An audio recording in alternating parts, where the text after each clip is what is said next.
ને મિત્રો ટેટ 2015 નો આ પણ એક સરસ પ્રશ્ન છે કે 14મી જાન્યુઆરી 2013 ના રોજ સોમવાર હોય તો 15મી ઓગસ્ટ 2013 ના રોજ કયો વાર આવે?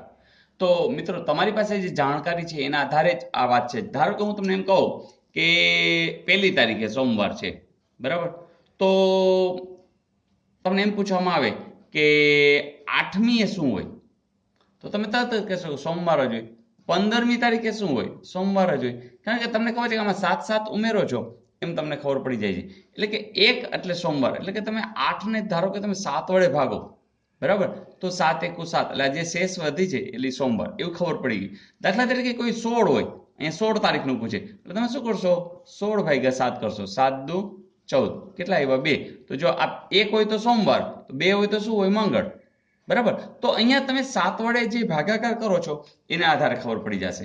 બીજી એક વાત આવે ફેબ્રુઆરી મહિનો, જે તમને વારંવાર જે લીપ યર છે એના આધારે ગણતરી કરવી પડે છે. તો એ તમે હવે જાણો જ છો કે કોઈ પણ વર્ષ હોય, દાખલા તરીકે 2013 છે તો એના છેલ્લા અંક લેવાના, બરાબર? એને 4 વડે ભાગવાના.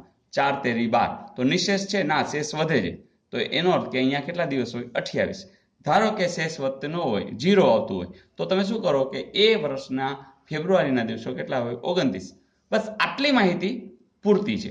હવે જુઓ, સ્વાભાવિક છે કે 14મી જાન્યુઆરી 2013 છે, તો 2013 એટલે આપણે તો ખબર પડી ગઈ કે ફેબ્રુઆરી મહિનામાં દિવસો કેટલા હશે?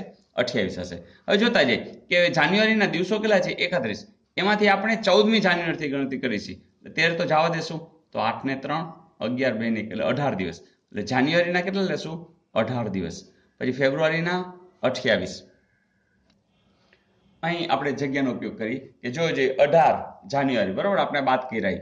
તો પછી ફેબ્રુઆરીના 28, પછી માર્ચ, પછી એપ્રિલ, પછી મે, પછી જૂન અને જુલાઈ. હવે કઈ તારીખે જવું છે? 15મી. આ 15મી ઓગસ્ટ, બરાબર?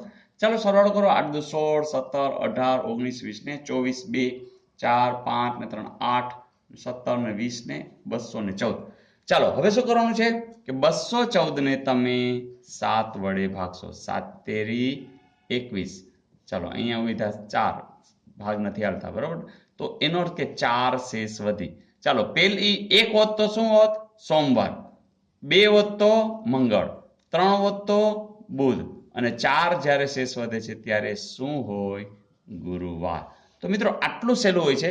માત્ર તમારી પ્રેક્ટિસ કરશો તો આમાં કંઈ ખાસ હોતું નથી. તો મજા આવી ને? એક સંખ્યામાંથી 4 બાદ કરીને 6 વડે ભાગતા 8 મળે. પછી જો તે રકમમાંથી 2 બાદ કરીને 5 વડે ભાગવામાં આવે તો કઈ સંખ્યા મળે? એટલે એક સંખ્યા પહેલા તો આપણે ગોતી લેવી પડશે. ચાલો એ સંખ્યા આપણા માટે ધારો કે કોણ છે? x. તો એ સંખ્યામાંથી 4 બાદ કરી પછી શું કરો? 6 વડે, એટલે આખી સંખ્યાને 6 વડે ભાગો. મળે છે કેટલા? 8. તરત x મળી જ જવાનો છે કારણ કે 6 આ બાજુ જશે. x ઓછા 4, 6 ગુણ્યા 8, 48. ચાલો હવે ઓછા 4 છે, આ બાજુ લઈ જાઓ તો કેવા થઈ જશે? વત્તા. તો 48 વત્તા 4 એટલે કે આવ્યા 52. ચાલો x ની કિંમત મળી ગઈ 52. હવે કેમ કે છે કે તે રકમમાંથી 2 બાદ કરો. ચલો ને કરીએ. 52 માંથી 2 જાય કેટલા આવ્યા? 50. પછી એને 5 વડે ભાગો. ચલો ને ભાગીએ. 50 ભાગ્યા 5 જવાબ શું આવે? 10. આ રહ્યો જવાબ 10. તો મિત્રો આટલું સિમ્પલ હોય છે. માત્ર તમારે બસ નાની નાની બાબતોને ધ્યાન રાખવાનું હોય છે. ઓકે, તો તૈયારી સરસ ચાલી રહી છે ને મિત્રો? તો keep it up. All the best.